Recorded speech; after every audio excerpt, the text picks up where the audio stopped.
उम्मीद का चेहरा होता तो कैसा दिखता? जब मैं आया था तो मैं सोच रहा था कि वापस नहीं जाऊं।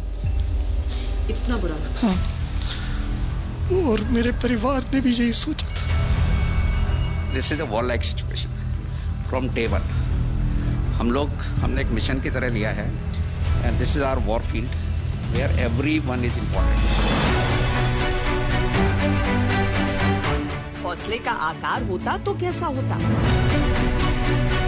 ये व्हाइट रेंजर, टीम रेंजर क्या है ये? आप इधर मुड़कर बता दीजिए, ये क्या है? मतलब ये जो पेशेंट्स हैं यहाँ पे उनको सेफ रखने के लिए कि हम उनके लिए वॉरियर्स हैं। मुझे 1 सेकंड के लिए लगी जब मैं आईसीयू में अंदर गया, उसके बाद कसम से कभी ऐसा नहीं लगा कि मैं डर रहा हूँ या मुझे कहीं अपनों के बीच में नहीं हूँ।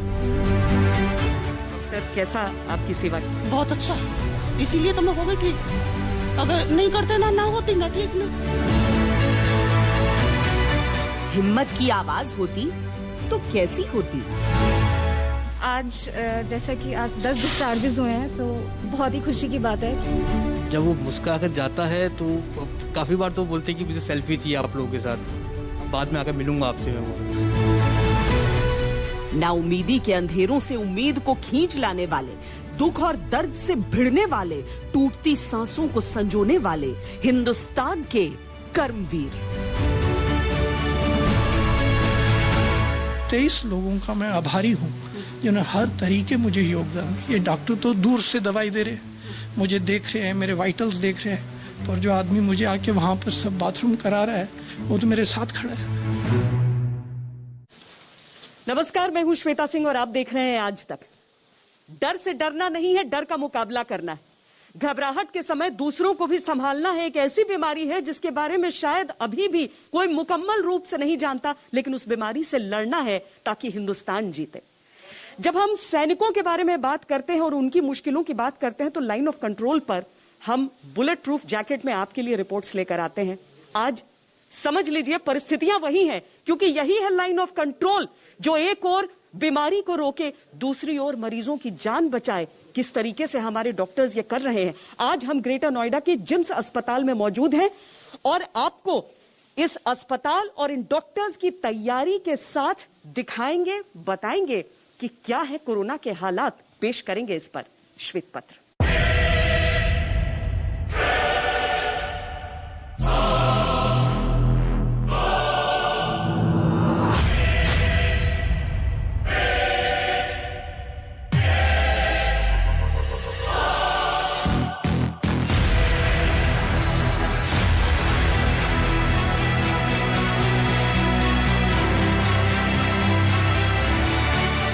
कर्तव्य पुकारता है तो वर्दियों का रंग जो भी हो वो तिरंगे का विश्वास बन जाता है।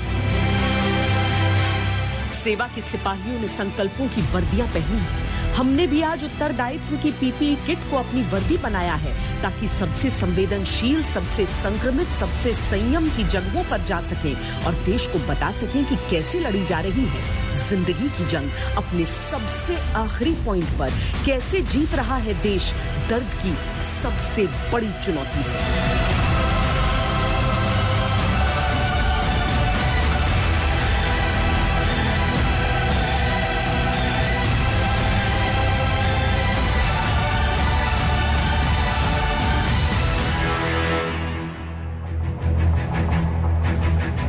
मालूम है कि मुश्किलें रोज नया रंग बदल रही हैं। ये भी पता है कि संक्रमण हर रोज कोई न कोई रूप बदल रहा है। जानते हैं कि संक्रमण से लड़ाई के नियम भी रोज नई परिभाषा करते हैं, लेकिन हमें ये विश्वास है कि जब पीपीई किट के अंदर पसीने से लथपथ कोई डॉक्टर दिन रात एक करता है तो वो जीत के रास्ते खोलता है।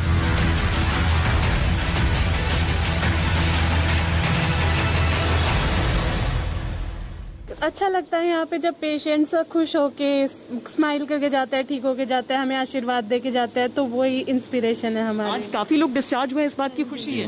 हा? जी मैम। ये भरोसा तब और मजबूत हो जाता है जब एक नौजवान संक्रमण के खौफ के ऊपर अपनी जिम्मेदारियों को वरीयता देता है। मन में कभी घबराहट भी आती है कि काफी मुश्किल काम कर रहे हैं? नहीं आती है। क्या लग रहा है इस समय कि आप लोग सेवा कर सेवा करें। महामारी उस पल जरूर और हार जाती है जब एक भी संक्रमित जिंदगी को चूमते हुए शुक्रिया कह उठता है। मेरी जर्नी राइट फ्रॉम आईसीयू से लेके यहाँ तक आई है all because of the grace of the doctors, nursing staff, the attendants. हम आज आईसीयू की ठंडी जमीन पर खड़े होकर जिंदगी की गर्मजोशियों से भरी सबसे संघर्षशील तस्वीरें दिखाएंगे, वो जिद दिखाएंगे जीतने की जिसने संक्रमण की मायूसियों को पीछे धकेलना शुरू किया है। आज हम दिखाएंगे किस हिम्मत से मरीज लड़ रहे हैं संक्रमण से, कैसे पीपी किट्स में देवदूत बने हैं डॉक्टर्स, क्यों नर्सिंग स्टाफ को कहना चाहिए हमें शुक्रिया, कैसे दिन रात काम में लगे रहते हैं ये सफाई कर्मचारी भी, पीपी किट के अंदर से कैसे दिखती है संक्रमण की दुनिया, कैसे काम करते हैं दिन रात मेडिकल स्टाफ के लोग। इन सारे सवालों के जवाब हम आपको सीधे ग्राउंड जीरो से देंगे। कोरोना वायरस अमीर गरीब में फर्क नहीं करता है। वो ये नहीं देखता है कि मैं जिसके घर में जा रहा हूं उसके पास वो संसाधन है कि नहीं कि वो लाखों की अस्पतालों की फीस दे दे। और ये हर बीमारी का भी हकीकत है, उसकी सच्चाई है। इसीलिए देश की स्वास्थ्य व्यवस्था को अगर मजबूत रहना है तो हमारी जो रीढ़ है यानी कि हमारे जो सरकारी अस्पताल हैं उनकी परिस्थितियों को बेहतर रहना पड़ेगा कि जहां पर कोई भी व्यक्ति आकर सुनिश्चित इलाज पा सके।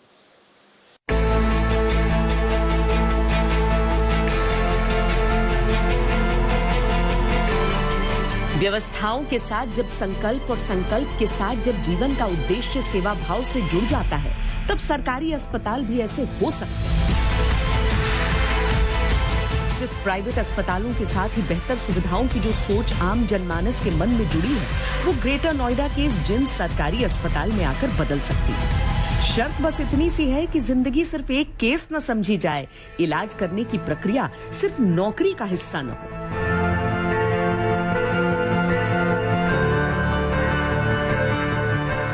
सरकारी अस्पताल सुनते हैं तो जनरली सबके मन में विश्वास पैदा नहीं होता है, लेकिन मैं ऐसे पेशेंट से भी मिली जो यहाँ पर अभी प्राइवेट से इस हॉस्पिटल में शिफ्ट कर रहे हैं अपने पेशेंट्स को। आपकी टीम ऑफ डॉक्टर्स में ऐसा क्या है, वो क्या स्पिरिट है जिससे आप लोगों ने ऐसी व्यवस्था? हमारा विजन और मिशन ये है कि हम किसी तरह जो भी डाउन ट्रेडन हैं, पुअर पेशेंट्स हैं, उनको कैसे हम बचा सकते हैं। They are the real needy people who needs it and then we are doing it. Doctor चाहे देश में कहीं पर भी हो, सबकी प्राथमिकता होती है जिंदगियों को बचाना। लेकिन एक अस्पताल की सफलता की कुंजी होता है उसका मैनेजमेंट। देखिए इस टीम की प्लानिंग किस तरह चलती है। ये पेशेंट का फ्लो, आपके डॉक्टर्स और बाकी मेडिकल स्टाफ की एंट्री, ये सारी चीजें कैसे आप ऑर्गेनाइज कर रहे हैं यहाँ पर, किस तरीके से मैनेज? हम अभी जिम्स में खड़े हैं, government institute of medical sciences greater Noida में। हम एक 100% डेडिकेटेड कोविड हॉस्पिटल है। जब भी कोई पेशेंट हमारे पास रेफर होकर आता है या घर से आता है या टेस्ट कराने के बाद पॉजिटिव होता है, 3 ही कंडीशंस है। जब हमारे पास आते हैं तो हमारे पास एक फ्लू ओपीडी है। फ्लू ओपीडी डेजिग्नेटेड एरिया है जो 24 घंटे फंक्शनल है, जहां हमारे पास डॉक्टर्स हमेशा अवेलेबल होते हैं और टेस्टिंग की फैसिलिटी हमेशा अवेलेबल होती है। पेशेंट की नीड के हिसाब से उसकी सैचुरेशन क्या है, हम लोगों ने एक प्रोटोकॉल बनाया हुआ है। अगर पेशेंट का saturation is in between 90 and 95, अगर वो लग रहा है कि 5 लीटर ऑक्सीजन कंसेंट्रेटर पे सस्टेन कर रहा है तो हमारे पास पूरा 4th फ्लोर है। अगर इसकी रिक्वायरमेंट 5 लीटर से ज्यादा है तो 3rd फ्लोर पे रनिंग ऑक्सीजन सप्लाई है। 3rd फ्लोर पे मेरे पास 100 से ज्यादा बेड्स है जिसमें बेड साइड ऑक्सीजन है। ये एचडी और आईसीयू के अलावा है।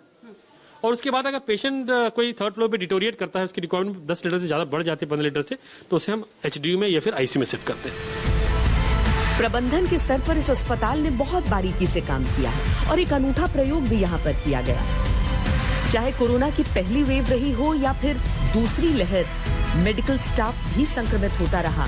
यहाँ पर सभी संक्रमित मेडिकल स्टाफ की अस्पताल में ही व्यवस्था की गई और उनके सामने एक विकल्प रखा गया कि अगर वो सही महसूस करें तो वो अस्पताल में राउंड्स भी ले सकते हैं, ड्यूटी भी निभा सकते हैं। आश्चर्य नहीं कि इनमें से अधिकतर ने यही चुना।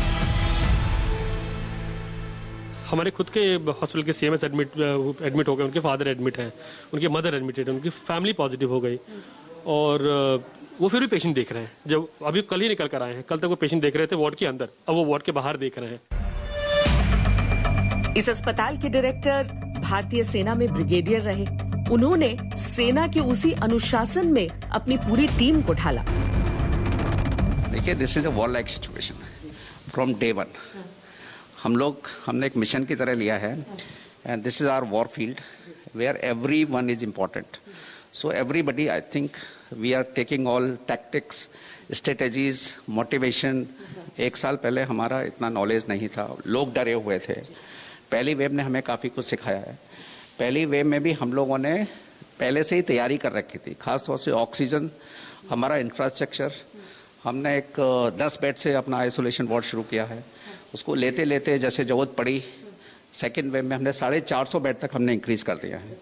तो हम लोग एक विजन है कि हमें आगे क्या करना है। अभी हम थर्ड वेव की तैयारी अभी शुरू कर दी है, जिसमें हम 100 बेड का PICU paediatric care we are trying to make it.